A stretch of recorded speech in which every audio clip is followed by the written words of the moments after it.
Is there such thing as a good billionaire? After all, they've given us so much, like cancer research and the unicorn frappuccino, which is probably cancerous, so that one's a wash. But do those good deeds make up for their incredible amount of wealth? I'm Francesca Fiorentini, and in this episode of Newsbroke, we're looking at myths about so-called benevolent billionaires.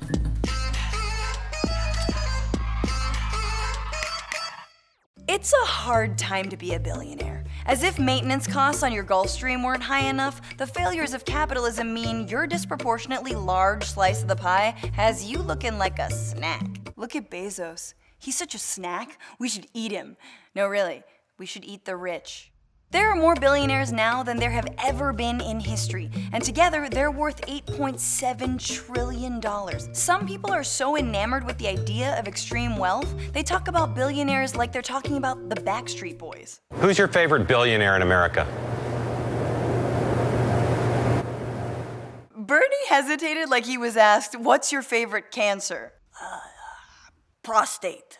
But the tide of popular opinion is turning against billionaires, as extreme inequality is putting a spotlight on extreme hoarding. Some see such exorbitant wealth as a flaw in our economic system, and think that we should abolish billionaires. And that kind of criticism has got some ultra-rich feeling ultra-fragile. Do you agree that billionaires have too much power in American public life? The moniker billionaire now has become the catchphrase. I would rephrase that, and I would say that people of means have been able to... Whoa. People of means? Do the rich think that billionaire is their N-word? Only we're allowed to call each other that, and always with a soft R. Billionaire. Whether or not billionaires should exist, they do. And some are giving back. So let's look at those not immoral billionaires, the ones who claim to be good. We're told they're self-made, that many believe in paying higher taxes, and that they all give to charity, claims that we're going to dive into. Before we do, let me say there are plenty of unrepentant asshole billionaires completely unconcerned with appearing benevolent. The Koch brother, who made their money by ravaging the earth and then helping deny climate change. Hedge fund manager Robert Mercer, who helped fund Trump, Brexit, and Breitbart News. And billionaire Rupert Murdoch, who's the head honcho of Fox News, the top dog, the big cheese, the grand wizard, if you will. Unlike our child heir of a president, the good billionaires are, well, actual billionaires, and are often referred to as being self-made. Bill Gates, self-made man. Warren Buffett, self-made man. Named the youngest self-made billionaire by Forbes magazine. We have a number of self-made. They didn't get it from family. They did it on their own. You're a billionaire or whatever you are, a millionaire or whatever, but it's like you're self-made. Millionaire or billionaire or whatever? Look at how salty Bloomberg is about that lack of distinction. Release the hounds or whatever. These are smart guys with good ideas. They probably didn't kill anybody to get to the top, and unlike certain so-called self-made billionaires, Zuckerberg's butt is real, if you must know. But take Bill Gates, the billionairest of the billionaires, who's often commended for being one of the good ones. He didn't exactly play by the rules. During his time at Microsoft, the company was found guilty of violating antitrust laws and putting an oppressive thumb on the scale of competition in order to secure its status as a monopoly. Over the years, the company has paid hundreds of millions in settlements and narrowly avoided being broken up. Never mind Microsoft's murder and cover-up of Clippy the virtual assistant. Clippy knew too much. And he started talking. Didn't he? Or take Tom Steyer, another one-percenter presidential candidate. He's a former hedge fund manager who says he cares deeply about the climate. The climate proposal that I put out about 2 weeks ago, it is the most aggressive climate proposal by far in this campaign. Yet part of why he's a billionaire is thanks to his firm bankrolling projects like coal mines in countries like China and Indonesia. Apparently, since getting an investment, those mines are now producing 70 million more tons of coal. And as late as 2014, Steyer was still a passive investor despite his claims of divestment. On top of that, Steyer wastes millions on nationwide impeachment ads when he lives in Nancy Pelosi's district. Just leave a severed horse head in her bed with a note that says impeach like a normal person. As for Mark Zuckerberg's self-made status, we've all seen The Social Network. We know he stole the idea for Facebook, just like he steals our data every day to rake in even more money. You didn't make you, Mark. My mom clicking on face cream ads did, and she regrets it. Zuckerberg calling himself self-made is like Frankenstein's monster saying, "Actually, me self-made monster." That's so stupid. Economist and former Bernie Sanders advisor Stephanie Kelton busted the myth of self-made billionaires when she wrote, "No one makes $1 billion. You take $1 billion. You take it from your workers. You plunder it from the environment. You strip it using patent protections." And she's right. Calling someone a self-made billionaire is kind of like calling someone a self-made Everest climber. I am totally self-made. There were no ropes, no harnesses, no 3 Sherpas who carried my stuff to the top. Well, 2 now. Good billionaires claim they want higher taxes, and yet when a hint of a 70% tax rate was floated by AOC on people with income of $10 million or more, some got nervous. I think you can make the tax system take a much higher portion from people with great wealth. 70%? 70%? Well, The applause-o-meter has spoken, Bill.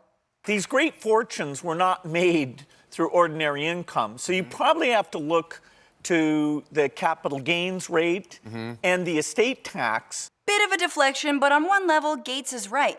Capital gains are basically where a corporation can deduct nearly every expense they have. Salaries, investments, even debt. And estate tax law allows a parent to give a child up to $11 million tax-free. Add to that dividends, which are payments to shareholders that have a fixed tax no matter how large the payout. And billionaires are basically able to play the financial system by using their money to make even more. That's why, for example, Bernie Sanders' 2016 plan wanted to double taxes on capital gains and dividends and raise investment income tax to 10%.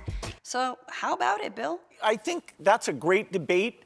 I think if you go so far as to say that there's a total upper limit, that might have more negatives than positives. But you know, I may have a distorted view of this. Probably a little distorted, Bill. Where the is Clippy? Maybe we shouldn't ask the billionaires what their tax rate should be. That'd be like asking Panda Express to give itself its own health score. 4 bamboo shoots and a raisin? Those aren't even numbers. But Gates' warning about a negative impact almost sounds like a threat. We know that the wealthy have offshore accounts and many accountants to find and exploit every tax loophole. Microsoft itself, which Gates still holds shares of, has avoided paying billions in taxes around the world by juggling profits between different countries. So if Gates is so woke on taxes, is he in favor of closing those corporate loopholes that he's used? Or will he find even more ways to evade? What about Warren Buffett, who was actually Bernie's answer to that very dumb question earlier?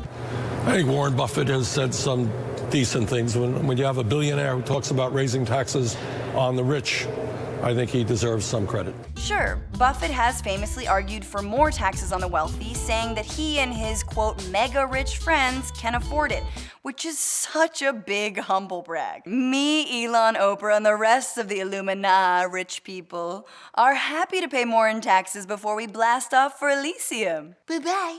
Bye-bye.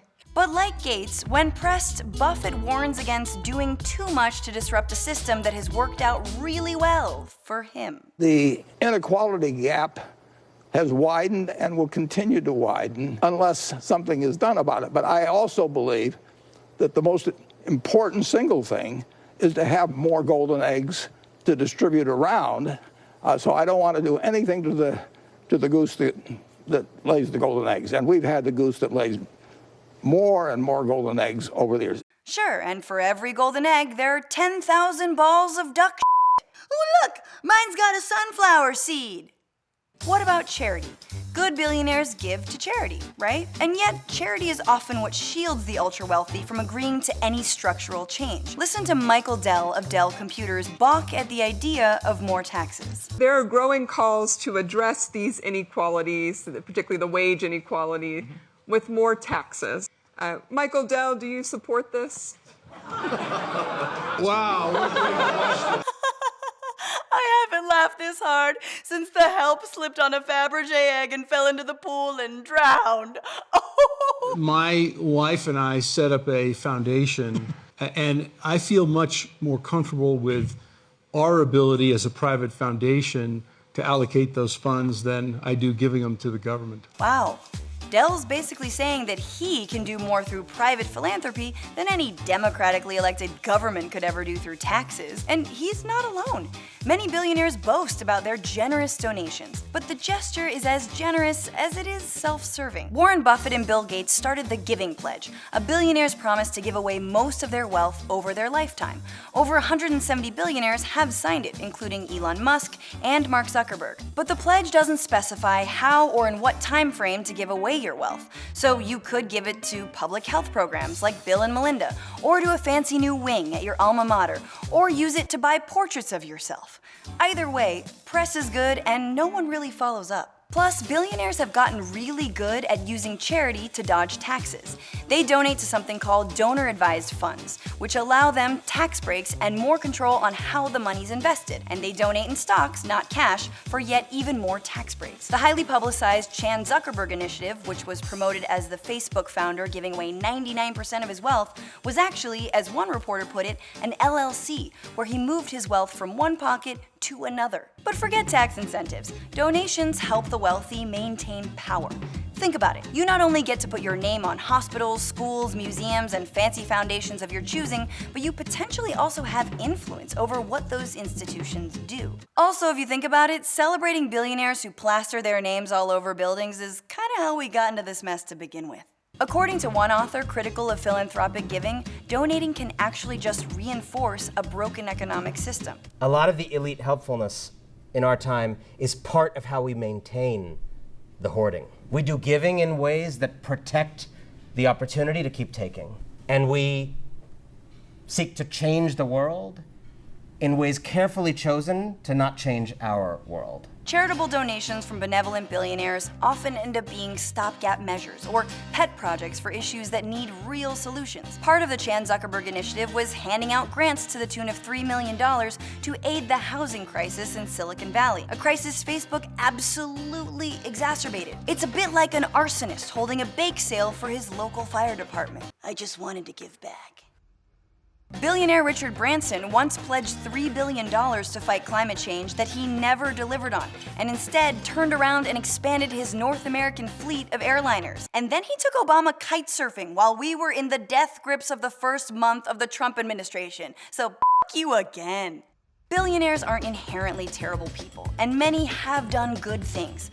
But at a time of massive inequality, shouldn't they give up a whole lot more? When Buffett, Bezos, and Gates own more wealth than the bottom half of the country, you have to ask yourself, how moral is it to have that much at all? Even if you had Romneys of children and built yourself multiple theme parks, you could still end world hunger by giving it all up and living in a condo. Maybe it's time to stop lauding the goodwill of billionaires and start seeing them as the reason we've got all this duck to clean up.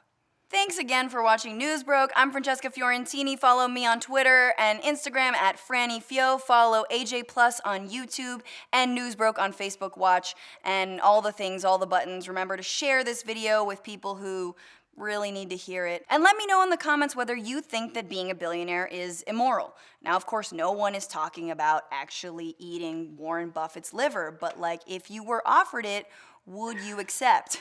Thanks again, and we'll see you next week.